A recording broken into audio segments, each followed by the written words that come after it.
Good evening, good afternoon, good morning. Wherever you're at in this big world of ours, I hope your day or evening, afternoon is going smooth.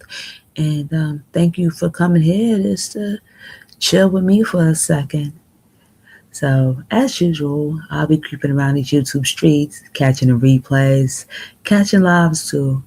Um, and we have to get to this with Feisty's mother on Troy. She said that she wasn't there. She was here on and off, and she made the mistake by making her daughter.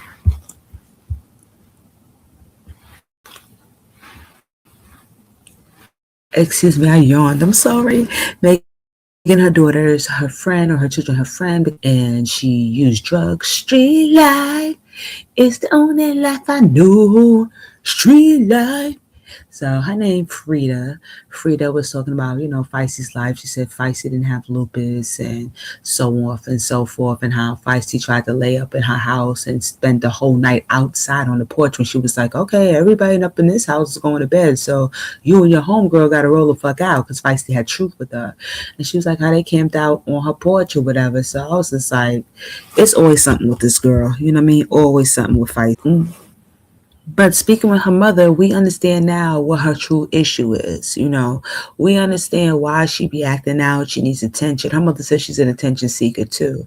And it seems like they come from a very nice family. What I do like about Troy's channel, that people feel like they comfortable to come over, the families, like Polo's family, and we get to see, something goes wrong. We just don't know what, but they come from pretty much seemingly on the outside good families, right? On the inside, everybody got issues, but like Feisty's mother said, she used drugs, and her mother helped her raise Feisty. So I was like, okay, that's the issue. But Feisty, all she's doing is not breaking the curse, but she's just going ahead and just continuing with it. So, it's kind of unfortunate, but I do believe that, I think I'm one of the few people that do believe that Feisty may have lupus, and they may have told her, like, oh, you may have lupus, especially when she was like the bruising easily and shit like that. I believe her. And lupus can do different things in the pair in different ways in people. I know a few people that do have lupus, and they're like her, they bruise easily and everything. They don't be feeling shit, so they bleed, from different orifices. I've heard that, but she lies about everything else. So it's just like, even if she was telling the truth, people, be like, nah, like they're doing now, like, yo, we just don't believe you. You know what I'm saying?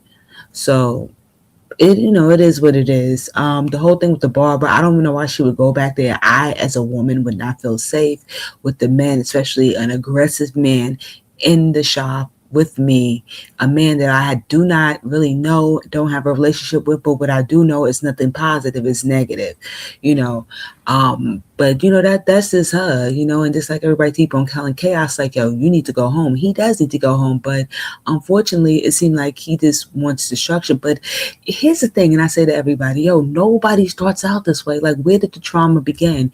And you got some people are just naturally fuck ups, and they going to do them, even though they come from a strong, supportive background that implemented good deeds, good ethics, good morals, logic, in their upbringing, and they just choose to do other things.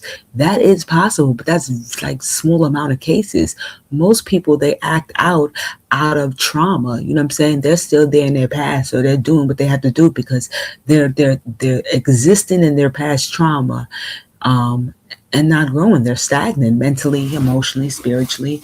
So what we have is repeat and repeat. They're never going to really get it right until they come to, looking at themselves and holding counsel and be like, yo, I got to fix something. But sometimes it be so much on a motherfucker's plate that, yo, they don't even know where to start, but they don't understand, like, yo, the first step in the right direction, that's the start right there. Let's do it piece by piece. You know what I mean? Didn't this shit that go on with you, the reason why you're homeless, the reason why, you can't get your shit together or whatever, yo, that shit didn't happen overnight. That's just a buildup, an accumulation of things. And here is the result of it. You have people on the street putting themselves in really bad situations, going back in situations they don't have they won't have control over, that can easily be something that doesn't turn out good. I don't even understand why Marcus would take her there. Like, would you take your fucking daughters there, asshole? Like, this guy is a fucking idiot. You know what I'm saying? No, he's not an idiot. He's just, Marcus is like just a lot. You know what I mean? He's just a lot of nothing. That's perfectly explains him. A lot of fucking nothing and nothing good if it is something. You know, um, it's just unfortunate that she's out here like this and she's doing spicy scenes, her and Chaos did spicy scene, Marcus said, and he's gonna put it up on the site. And it was crazy because I was watching a YouTube channel, yo. Let me get their names. You hear me right? And Rapper One was on it. This nigga is the funniest nigga ever. It's PIFYO channel. Them two gentlemen, them two men, they be up there. Them motherfuckers funny as a motherfucker. They're a good mix. I like to see a good mix when the host or whatever, they have like a good chemistry with one another. These motherfuckers is funny, but Rapper One got up there, yo. This nigga Rapper One is fucking hilarious. So Marcus jump up there and John Marcus is like, yeah, you're weird. You flew, you got two homeless women from my channel to come to your house in hopes to having sex. You're weird. And I'm like, wait a fucking minute, Marcus, you can't be motherfucking serious. Marcus, so we looking at each other right now. Let's look eye to eye. Are you fucking serious? How the fuck can you call anybody strange, weird, when you have slept with damn near every interviewee that was willing to? The ones we know about and the ones we don't know about. How are you going to call anybody strange? You have prostitutes, homeless prostitutes in your house sitting there sliding their juices on the couch that you lay your baby's blanket on and your children are sitting on. How can you call anybody weird or strange? You cannot say anything. And that's what Rapper One said. The pot calling the kettle black. So he said, had it not been for Feisty, that he said the stove would have still been here. I was gonna help her get her life together. And he always said good stuff about her. And Truth said shit about him too. Troy tonight was talking about Truth, if she was really pregnant and stuff, and trying to match up. And then he had to go to Marcus's site to see that it was, true. She does have a baby.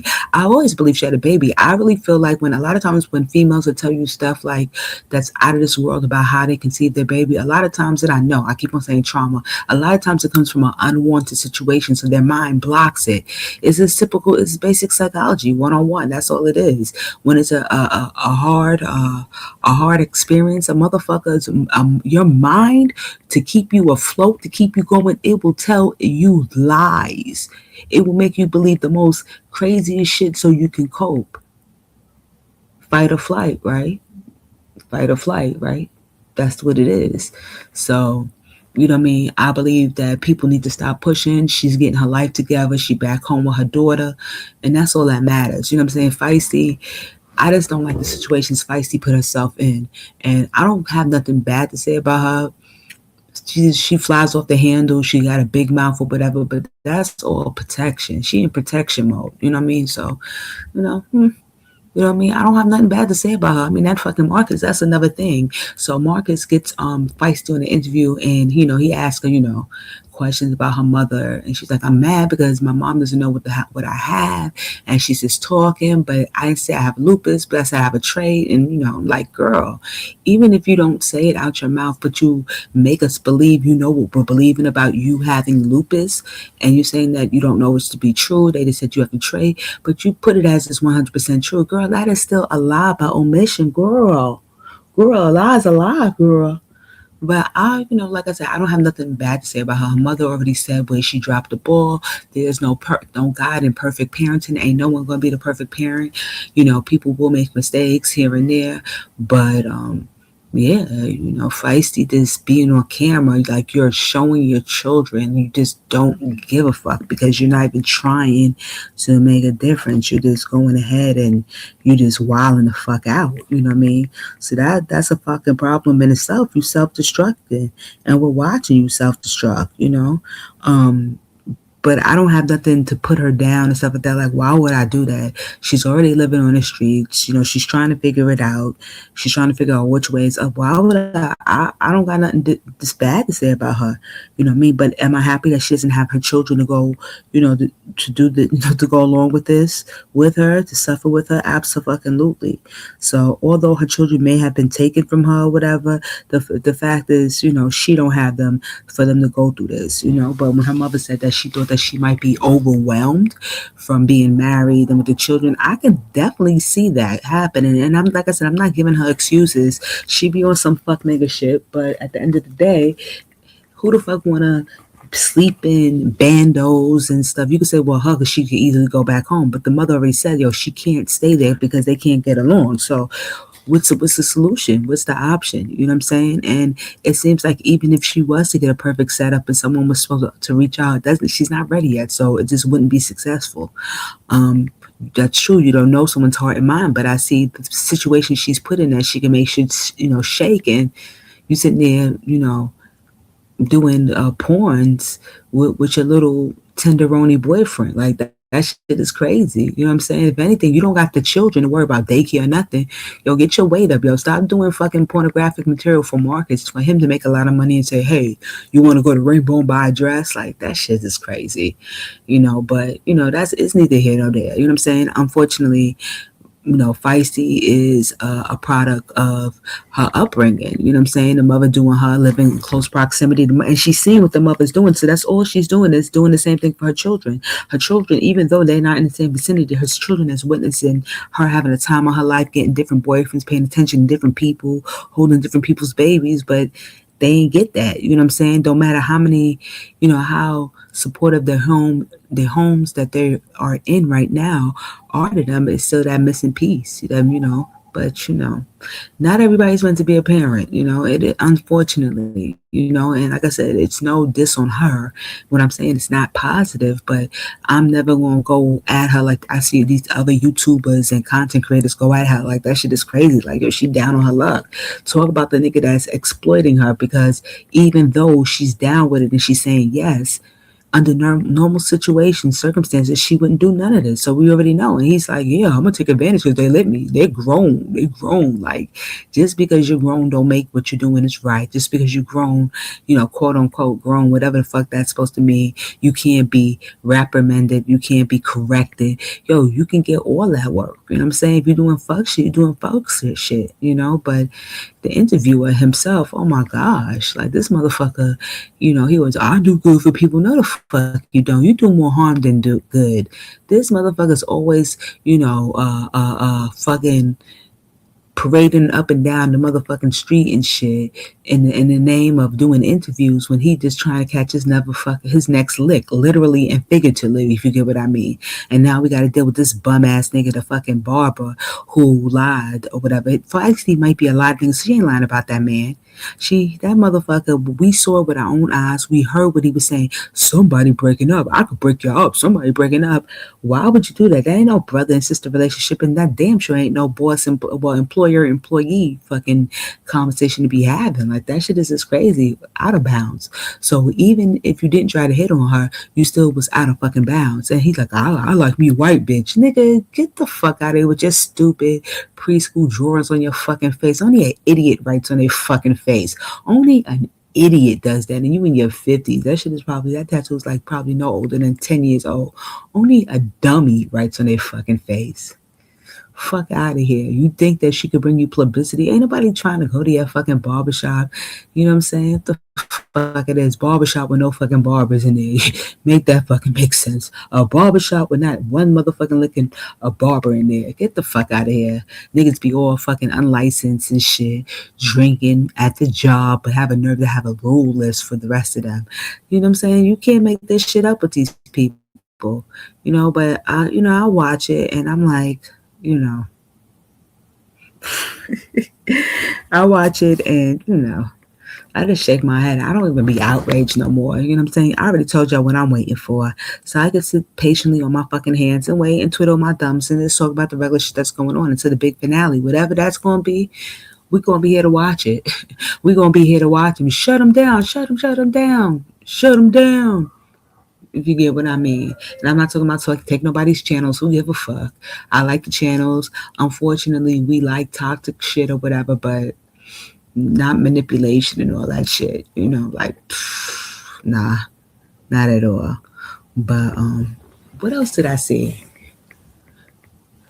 Well, Real Right and Uncut with what's his name? Dean passing away, Hollywood passing away, and KD had to get out the trailer. Her and Mike had to get out the trailer, and Ghost was talking about that, and I'm like, good, you know what I'm saying? Because she should have fucking married that nigga, so at least she would have a place to stay. Like when you saw he was dying, why did you sit there and not do anything to secure a place? But then I thought about it. It's probably easier for KD to let the place go because it's like Dean's ghost is in there. You know what I'm saying? Not, but you get what I'm saying? That feeling of him. You know what I mean? The silence will be too loud. She will stay getting high up in there because she doesn't want to. Because she doesn't want it too quiet in there. Something got to happen. You know what I mean? She got to always have company in there. So it'll be a trap house. Do I think Katie's gonna get it together? I don't know. The way it's looking right now, nah, she drinking heavy. You know what I mean? But maybe she got to hit rock bottom and get her shit together. And as far as Mike, he should be on the fucking street. Here it is, a whole grandfather, a whole nigga knocking on fucking 60. Life has been a fucking game to this nigga playing around and shit like that. And he ain't got no place to stay all that time. You was sitting there up in Dean's house and shit, using that shit as fucking Motel 6 with you and your white dusty hoes and shit like that. You didn't think like, oh, he's probably not gonna fucking make it. No, nobody. Oh, I do this for Dean, and we go to the store for Dean, and we get his medicine. I'm like, all of y'all didn't know y'all got high with Dean. I don't feel bad because Dean left this earth the way he loved living on this earth. Being high. When they released him from the hospital last time, he didn't stop, but he already knew it was too late. Yo, once somebody's fucking leg and their feet start swelling up and liquid come from it, it's over. That's heart failure. It's fucking over. I know people were speculating and saying maybe it's the bad drugs or whatever that quote unquote cameraman gave him, aka Ghost, but no, it has nothing to do with that. Ghost, I don't think Ghost got nothing to do with that. He just died because all those decades of wear and tear on his fucking heart. You know what I mean? That's what happens. That's like Katie's mouth. Dean's heart in Katie's mouth, So, it was going to happen. You know what I'm saying? It was going to happen. But, whatever traumatized him, that's my word. He don't gotta go. He don't have to sit on it anymore. Whether it was the alcoholic parent or they were neglectful, and they didn't give physical affection and stuff, hugs, kisses on the forehead, encouragement. Yeah, that could do it. I don't know what's going on with these fucking people, but Katie and Dean both racist motherfuckers, and fucking this guy goes, "You my best friend, Katie," like a big bucking fucking country Bama mud slinging, barefoot walking down a motherfucking road ass Negro. I can't take that shit. These motherfuckers called use nigga in front of Greg 50 million times. It's motherfuckers like Greg that don't say nothing that get these people fucked up in the end. A fuck around moment and find out. You know what I'm saying? I'm just like, yo, you know what I'm saying? I could care less. This nigga here or this niglet right here or nigress right here, she gonna mind her fucking business. I'll talk about it, but rest in heaven. He ain't in heaven. You people kill me. So I guess Charles Manson and the rest of the man. Is Charles Manson died? He did finally die. Yeah, I guess he's in heaven too because you die, you almost go to heaven. Listen, y'all get me with that. This motherfucker said nigga say what? Nigga say what? That ain't the real lyrics to the fucking song. It was De La Soul sample right there, but yeah, and y'all still like, oh, we feel so bad now. Katie, I get it. She old enough, and Dean is not here no more, so it is what it is. I hope she's not one of those stories that she end up passing away. That wouldn't be a good thing, but it's one of those things that she don't get it. I guess she ain't gonna never get it because she's 45, 46. Yeah, that shit is crazy. That shit is crazy. But Greg was talking and whatever, saying that people keep on saying that because Hollywood is going, his numbers are going to go down. And I don't think so either. I don't think so. Honestly, I don't think so either. I think that he has more than enough people to carry it. I didn't see Hollywood being a very interesting character. KD got all emotion and all the storylines. I just don't see it, If it was KD, I would say, okay, I see it. Rob, I ain't putting that on their lives, but I can see it. But Dean, even though he was popular and people who knew who he was, it just wasn't enough sauce. That's just my opinion. But, he's deceased now. He's gone, he's gone on, to glory, and yeah, hopefully she can get it together. But if she don't, oh well then. She's letting you know that she wants to die without telling you she wants to die. When someone refuses to seek help and they're going through the worst time in their life, or what would be considered the worst time, and they just don't do nothing, well, they ain't have enough yet. When she have enough, she'll go ahead. When she's full, she'll push away from the table.